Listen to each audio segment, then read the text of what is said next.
Now I know there's some people wondering why would people travel all across the world to California at a time like this, or halfway across the U.S. just to meet Michael Jordan. Well, my reason is not that simple. It's not just because I'm a fan, but over the years, like I said, I've struggled socializing with other people. I have a hard time understanding them. They have a hard time understanding me.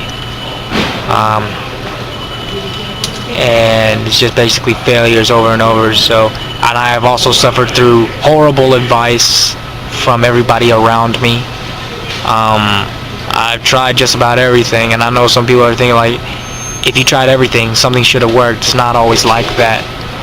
So if MJ's advice doesn't work, I don't know what will, but I'm pretty sure I'll learn a thing or two from him outside of basketball. And I hope it'll make me a better individual, a wiser individual. And then I should go on from there.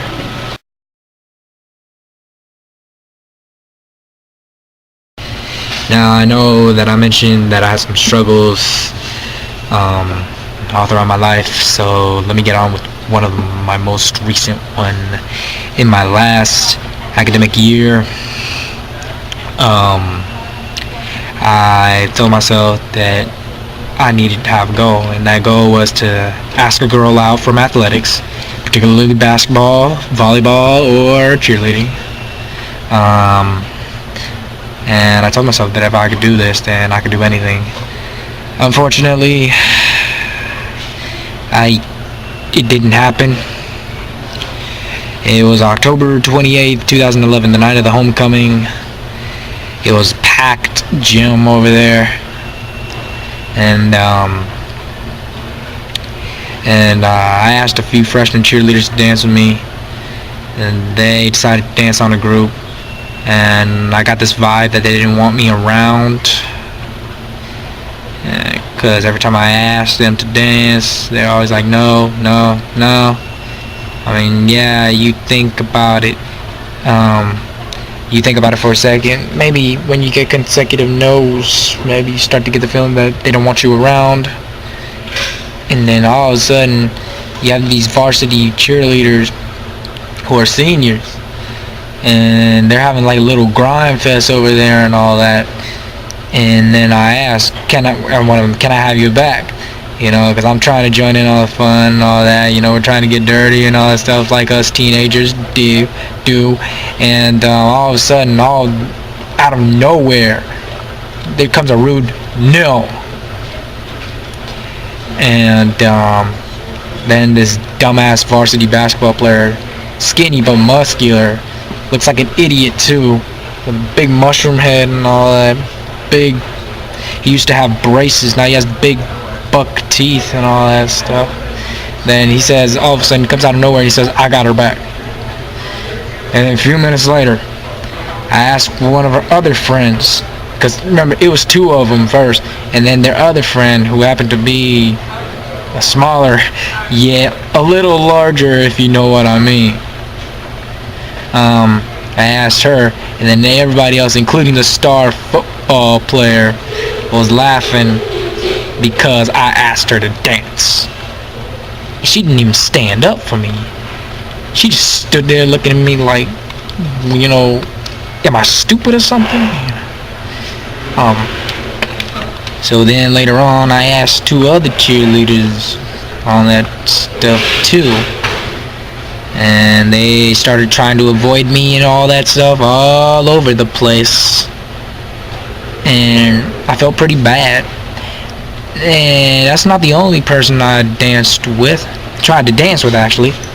Then I tried to ask a junior varsity basketball player to dance with me. She and I had a checkered past, but I was willing to put that all behind me. But apparently she tried to do the same thing too. And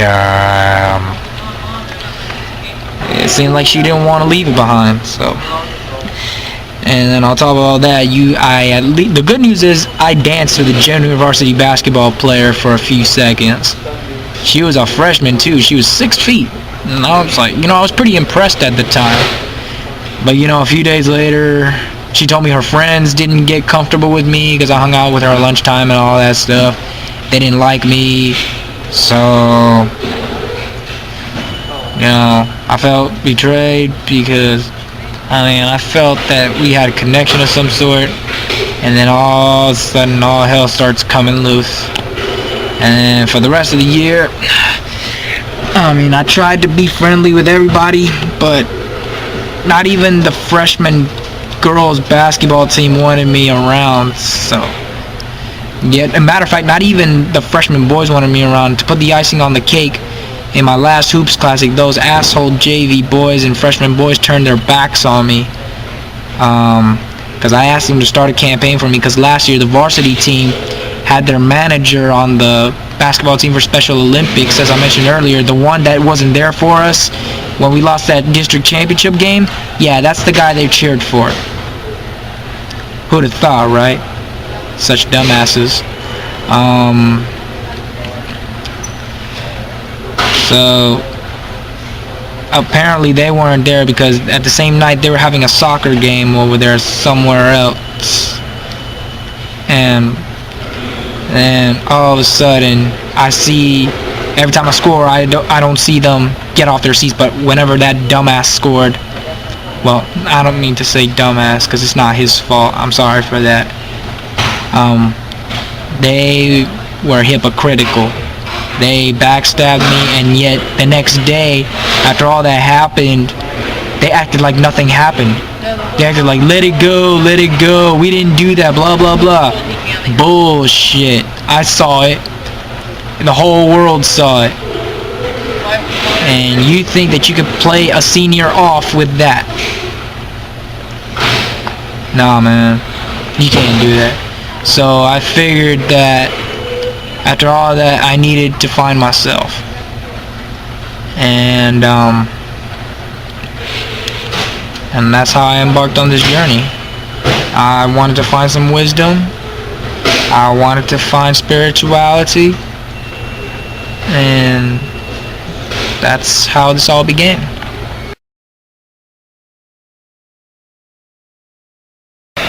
On the first trip down here, I couldn't get a picture of that basketball that we were mentioning in George Rivers Bar. So now we're going back. By the way, it's for several reasons. I'm not going to get into that either. But here's Blimpies. Not open until 5 yet. I'm not going to eat there though. I also have San Antonio News Exchange. Perfect place to get tabloids.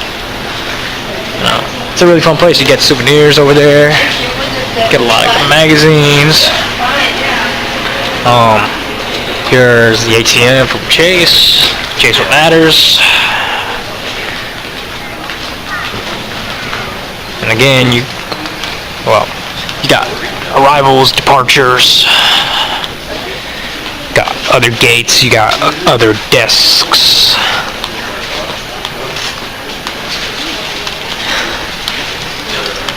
See the sign for baggage, of course. You might not be able to see it very well until you get closer.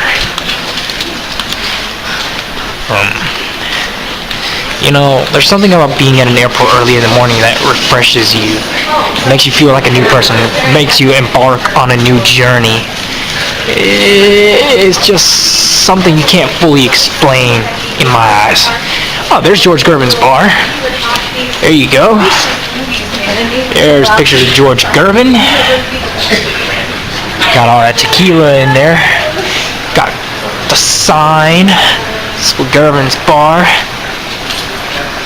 The Hall of Fame inductee trophy. And it seems another induction.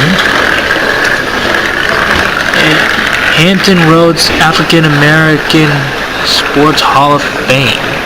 Wow, 1998. And Spring Summer Classic 1974 MVP. That's a class act right there. Former Chicago Bull, former San Antonio Spur. The only one to ever be teammates with MJ and Dr. J, Julius Erving.